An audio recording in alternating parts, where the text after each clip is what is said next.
नमस्कार शुभेच्छा शुभ अभिनंदन मु आपणकर प्रिय मोनालिसा प्रियदर्शन नंद आपण नहीं एक सुंदर वार्ता निहत भाव आपण मैंने शुणे। प्रथम आम आरंभ करवा गोटे कहानी तापर मुझे कहबी से भगवान अनादि पुरुष भगवान कहानी। जड़े भक्त थिले जे कि सर्वदा मंदिर जाउथिले जिते से एकुटिया रोते से भगवान को डाकु नथिले जस्ट मंदिर पाखरे बसुथिले। जिते आस्ते आस्ते मंदिर भिड़ जमुला आस्ते आस्ते लोक बढ़ुले मंदिर में से लोक देखिए जोर चिल्ले गीत भजन संकीर्तन विभिन्न प्रकार करुले बहुत जोर जोर पार्टी करुले साउंड इनक्रीज होता जो भक्त मैंने आसुले कि चुपकी बसुले एकुटिया थे बा चुप बसुले कि जो भक्त मान भिड़ जमुला से जोर जोर भगवान डाकुले आ से सब देखिए भक्त मान भावुले ये हूँ भगवान प्रकृत भक्त कारण देखो से केते जोरे भगवान के मन में ही डाकुंट के जोरे पार्टी कर डाकुंट समस्ते एक बड़ भक्त बोली भगवान समस्ते भी मानिले सम्मान देले आ भगवान समस्त बड़ भक्त बोली आराधना कले पूजा कले कथा मानिले भक्त माने।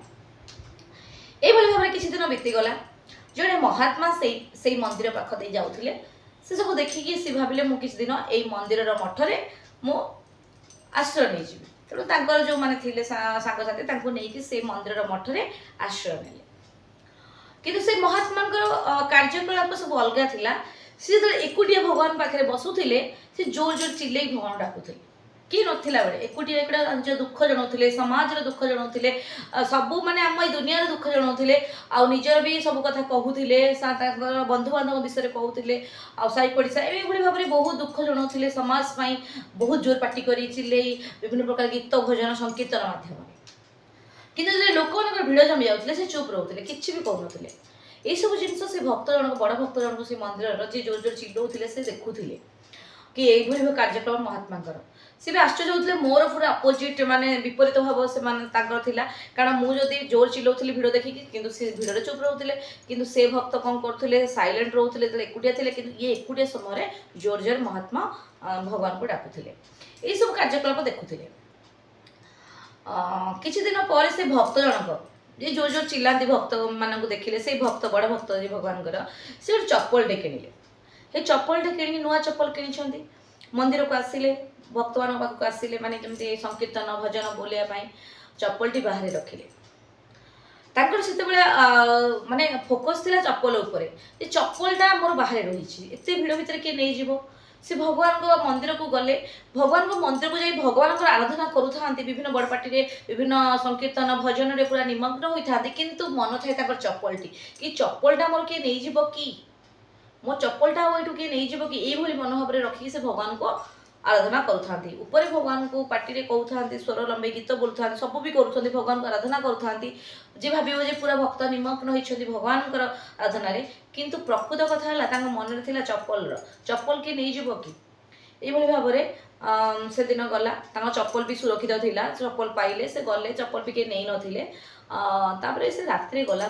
गोटे उज्ज्वल आलोक स्वप्न देखागला से उज्ज्वल आलोक देखागला पुणी कुआड़े पलैले यही भाव में सी तार स्वरूप के विषय किसी जापारे तापर से आसिले से महात्मा पाखक से मठरे जे आश्रय थे मंदिर मठरे से महात्मा को पचारे महात्मा मुझे गोटे स्वप्न देखिली कि काली राति कि जो उज्ज्वल आलोक आसला पुणी पलैले मो पाखर कहीं एमती हठात अदृश्य हो गले आसिले दृश्य हेले पुणी अदृश्य हो गले से कहले एक्चुअली से भगवान थे महात्मा कहले से भगवान थे ना भगवान मत देखिले स्वरूप देखिले खाली जस्ट गोटे माने आलोक आसला दृश्य है पुणी अदृश्य हो गले जे ना भगवान तुमको किपरि देखा देवे भगवान कि तुम कथा बहुत शुणती तुम्हें चाहिए भगवान को देखापी कारण तुम्हें काली जिते तुम्हें आसतिल चप्पल नहीं कि तुम्हें जो मंदिर आराधना करुल चप्पल कथा ही भावुल भगवान को पाखक से बार्ताटा ही गला मन में था तो मोर चप्पल बार्ता मो चप्पलटा हजिज कि किए नहीं जीव कि यही भावना था जहाँफल से बार्ताटी भगवान को गला भगवान मंदिर आसिक मो चप्पल को सुरक्षित रखिले से ठिया चप्पल को जगिले तेणु से माने भगवान को बार्ताटा तुम मन में जहाँ थी से चप्पल को सुरक्षित रखले तुम्हें चप्पल सुरक्षित भाव में पाइल तुम जिते बड़े भी भगवान को माने आराधना कर देखवा कर माने लोक मान को देखापी कर ନିରୋଳରେ ଭଗବାନଙ୍କୁ ବି ଡାକିନ, ନିଜର ମନ କଥା କହିନ, ସମାଜ ପାଇଁ କହିନ, ନିଜ କଥା କହିନ, ସବୁବେଳେ ଲୋକ ଦେଖାଣିଆ ହିଁ ତୁମେ କରିଛ। ସେ ଚପଲ ବିଷୟରେ ତୁମେ ମନ୍ଦିରରେ ଆରାଧନା କେତେ ସୁନ୍ଦର ଗୀତ ସଂକୀର୍ତ୍ତନ ହଉଥିଲା, କିନ୍ତୁ ତୁମର ମନ ଥିଲା ଚପଲଟି, ତେଣୁ ଭଗବାନ ଚପଲ ଆସି ଜଗିଲେ। ତୁମ ମନ କଥା ଭଗବାନ ଶୁଣିଛନ୍ତି, ସେଟା ବଡ କଥା, କିନ୍ତୁ ଭଗବାନଙ୍କୁ ତୁମେ ନିଜ ହୃଦୟରୁ ଡାକ, ଭଗବାନ ଶୁଣିବେ। ଏ ଥିଲା ତ ଗପ। ଏ କଥା ମହାତ୍ମା ଶିଖେଇ ଦେଲେ ସେ ଭକ୍ତକୁ, ଯିଏ ମାନେ ନିଜର ବଡ଼ବା ମାନେ ବଡ଼ ଦେଖିବା ପାଇଁ ଯୋଉ ଅହଙ୍କାରରେ ଥିଲେ କି ମୁଁ ଗୋଟେ ବଡ଼ ଭକ୍ତ, ମୁଁ ଏତେ ଜୋରେ ଭଗବାନଙ୍କୁ ଆରାଧନା କରୁଛି, ଦେଖିବା ପାଇଁ ତାଙ୍କର ଯୋଉ ଥିଲା ବିଭିନ୍ନ ପ୍ରକାର ଦେଖେଇ ହବା ଗୁଣ, ସେ ଗୁଣ ସେ ତ ଜାଣିପାରିଲେ କି ପ୍ରକୃତରେ ମୁଁ ଦେଖେଇ ହଉଥିଲି, ଯାହାଫଳରେ ମତେ ଭଗବାନ ଦେଖା ଦେଇ ପାରିଲେ ନାହିଁ। ତେଣୁ ଭଗବାନଙ୍କୁ ଆମେ, ଏଟା ଥିଲା ଷ୍ଟୋରି, ଏଇଭଳି ଗୋଟେ ଏଇ ଷ୍ଟୋରି ଆମ ଲାଇଫରେ ମଧ୍ୟ ଏଇଭଳି ଭାବେ ଘଟୁଛି। ଆମେ ଯେ ମନ୍ଦିର ଯାଉଛେ, ସକାରାତ୍ମକ ମନ ନେଇ ଯାଉଛେ, ନକାରାତ୍ମକ ମନ ନେଇ ମଧ୍ୟ ଯାଉଛେ। ଦୁଇ ପ୍ରକାର ମନ ଆମର, ସକାରାତ୍ମକ ନକାରାତ୍ମକ। ସମସ୍ତଙ୍କର ନୁହେଁ, କିଛି ଲୋକ ଯାଆନ୍ତି ସକାରାତ୍ମକ ମନ ନେଇ ଭଗବାନଙ୍କୁ ଭକ୍ତି କରିବା ପାଇଁ ଯାଆନ୍ତି, କିଛି ଲୋକ ଯାଆନ୍ତି ଦେଖେଇ ହେବା ପାଇଁ। ଆମେ ଏମିତି ମନ୍ଦିର ଯାଉଛୁ, ବିଭିନ୍ନ ବେଶ ପୋଷାକ ପିନ୍ଧି ଦିଅନ୍ତି, ମାନେ ଭଗବାନଙ୍କୁ ଡାକନ୍ତି ଓ ଦେଖେଇବା କରନ୍ତି, କିନ୍ତୁ ମନରେ ସଚ୍ଚୋଟତା ନଥାଏ, ସମସ୍ତ ପ୍ରତି ଈର୍ଷାନ୍ୱିତ ଭାବ ଥାଏ, ନକାରାତ୍ମକ ଭାବ ଥାଏ, କିନ୍ତୁ ମନ୍ଦିର ଯାଆନ୍ତି ଲୋକ ଦେଖାଣି। ସେଭଳି ଆମେ କରିବାନି। ମନ୍ଦିର ଗଲେ ଯେ ଭକ୍ତି ହେଇଯିବ ସେଟା ଭାବିବା ହିଁ ଭୁଲ।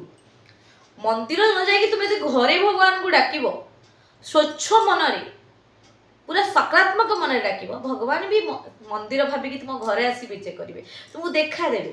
କିନ୍ତୁ ଆମେ ଯଦି ଦେଖେଇ ହବା କି ମନ୍ଦିର ଯାଉଛେ, ମନ୍ଦିର ଯାଇକି ପୂଜା ପର୍ବ କରିବା, ଆଳତି ଦେବା, ବିଭିନ୍ନ ପ୍ରକାର ଭୋଗ ଲଗାଇବା, ସମସ୍ତଙ୍କୁ ଦାନ ଦକ୍ଷିଣା ଦେବା, ଏସବୁ କଲା ସତ୍ତ୍ୱେ ମଧ୍ୟ ଆମ ମନରେ କିଛି ନକାରାତ୍ମକ ମନୋଭାବ ଥିବ, ଈର୍ଷାନ୍ୱିତ ମନୋଭାବ ଥିବ, ତାହେଲେ କେବେ ବି ଭଗବାନ ତୁମକୁ ଦେଖାଦେବେ ନାହିଁ। ତେଣୁ ମନକୁ ସାତ୍ୱିକ ଯଦି କରିବା, ମନକୁ ସକାରାତ୍ମକ କରିବା, ଭକ୍ତିରେ ଭଗବାନଙ୍କୁ ଡାକିବା, ନିଃସ୍ୱାର୍ଥ ଭାବରେ ଡାକିବା, ଭଗବାନ ଶୁଣିବେ, ଭଗବାନ ନିଶ୍ଚିନ୍ତ ଶୁଣିବେ। ତେଣୁ ଆମେ ସମସ୍ତେ ଭଗବାନଙ୍କୁ ଯଦି ଭକ୍ତିରେ ଡାକିବା, ଯାହା ବି ଡାକିବା, ଦେଖନ୍ତୁ ବହୁତ କ୍ଷେତ୍ରରେ ଆପଣ ଦେଖିବେ ବହୁ ଜିନିଷ ଅଛି, ଭଗବାନ ଯଦି ଦୁନିଆରେ ନାହାନ୍ତି ତାହେଲେ ଶୁଣୁଛନ୍ତି କେମିତି? ବହୁ ଜିନିଷ ଶୁଣନ୍ତି। ମୁଁ ବି ମୋ କଥା କହିବି, ଥରେ ପୁରୀ ଜଗନ୍ନାଥ ମନ୍ଦିରରେ ଆମେ ଯାଇଥିଲୁ ରଥଯାତ୍ରା ଦେଖିବା ପାଇଁ। ଗୋଟେ ଉଦାହରଣ ସତ୍ୟ କଥା ମୁଁ ଆପଣଙ୍କ ଆଗରେ ନିକଟରେ ମାନେ ଏଇଟା ପ୍ରକାଶ କରୁଛି। ଜଗନ୍ନାଥ ମନ୍ଦିର ଆମେ ଯାଇଥିଲୁ ପୁରୀ ରଥଯାତ୍ରା ଦେଖିବା ପାଇଁ। ବାହୁଡ଼ା ଥିଲା ସେଦିନ। ଯେତେବେଳେ ରଥ ଆମେ ଠିଆ ହେଇଥିଲୁ ଗୋଟେ ଜାଗାରେ, ସେ ସମୟରେ ପୁରା ଖାଲି ଥିଲା ସେ ଜାଗା, କୌଣସି ଭିଡ଼ ନଥିଲା। ହଠାତ୍ କ'ଣ ହେଲା ନା ରଥ ମାଡ଼ି ଆସିଲା। ଆମେ ଟିକେ ଚାହିଁଥିଲେ ଆଉ ଟିକେ ସାଇଡ୍କୁ ଯାଇପାରିଥାନ୍ତୁ, ଆମେ ଜାଣିପାରିଲୁନି। ହଠାତ୍ ମାନେ ମୋ କ୍ୟାମେରା ବି ନିକନ 2010 କଥା ମୁଁ କହୁଛି, ମୋ ନିକନ କ୍ୟାମେରା ଥିଲା ସେତେବେଳେ, ମୋର ଅନ୍ ଥିଲା କି ମୁଁ ରଥର ଭିଡ଼ିଓ କରୁଥିଲି। ସେଇ ସମୟରେ ହଠାତ୍ ରଥ ମାଡ଼ି ଆସିଲା। ଆମେ 4-5 ଜଣ ଥିଲୁ, ମାନେ ଆମ ନିଜର ସମ୍ପର୍କୀୟ 4-5 ଜଣ ଥିଲୁ।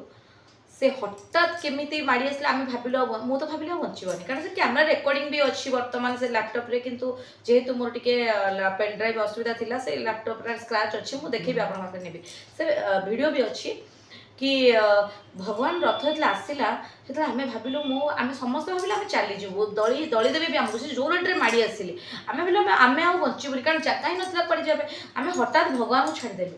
ସେ କ୍ୟାମେରା ବି ସେମିତି ବେକରେ ମୋର ଥିଲା, ମାନେ ଟାଙ୍ଗି ହେଇକି ସେ କ୍ୟାମେରା ଚାଲିଛି। ସେ କେମିତି କ'ଣ ହେଲା ଭଗବାନଙ୍କୁ ଜଣା।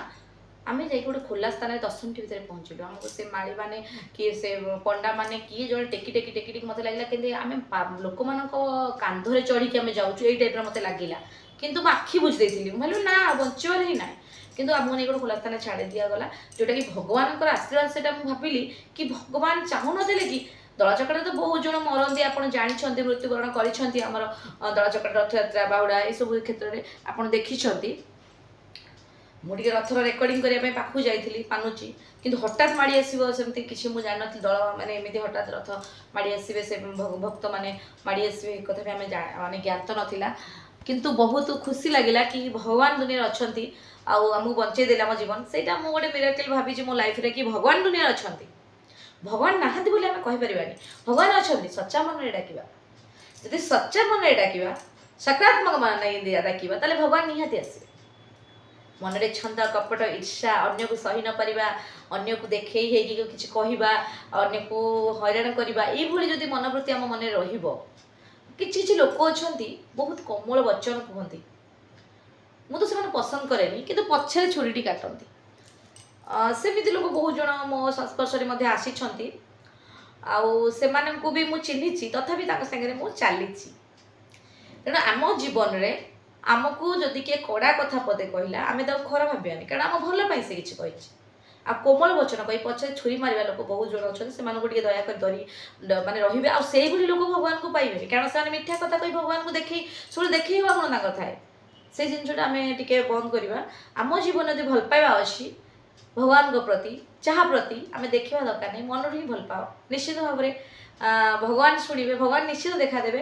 ଆଉ ଦେଖା ଦେବେ କ'ଣ, କେ ଜଣଙ୍କୁ ଦେଖା ଦେଇଛନ୍ତି। ସେଇ ମା ଦୁର୍ଗା, ସେଇ ମା କାଳୀ ମୋତେ ବି ଦେଖା ଦେଇଛନ୍ତି। ମୁଁ ଗର୍ବରେ କହୁନି, ମୋତେ ଦେଖା ଦେଇଛନ୍ତି। ତେଣୁ ଯଦି ମନରେ ଡାକିବା ସମୟ ଦେଖାଦେବେ। ତାଙ୍କ ସତତା ସ୍ୱରୂପ ଅଛି। ସାଇନ୍ସ ନ ମାନିପାରେ କି ସତା ସ୍ୱରୂପ ନାହିଁ ଭଗବାନଙ୍କର, କିନ୍ତୁ ଅଛି। ଆପଣମାନେ ସଚ୍ଚା ମନେ ଡାକନ୍ତୁ, ନିହାତି ଭାବେ ଭଗବାନ ଶୁଣିବେ। ଆଉ ନିହାତି ଭାବରେ ଆପଣଙ୍କୁ ଯଦି ଭିଡ଼ିଓଟି ଭଲ ଲାଗେ, ଭଗବାନଙ୍କ ଉପରେ ତ ଭିଡ଼ିଓଟି, ଆପଣ ନିହାତି ଭାବରେ ଲାଇକ୍ କମେଣ୍ଟ କରିବେ, ସେୟାର ମଧ୍ୟ କରିବେ, ଚ୍ୟାନେଲଟିକୁ ସବସ୍କ୍ରାଇବ୍ କରିବେ। ଯଦି ଫଲୋ କରିନାହାନ୍ତି ମୋ ଚ୍ୟାନେଲକୁ ଫଲୋ କରିଦେବେ। ରହିଲି, ନମସ୍କାର, ଧନ୍ୟବାଦ। ଦେଖା ହେବ ଆଉ ଏକ ଭିଡ଼ିଓରେ।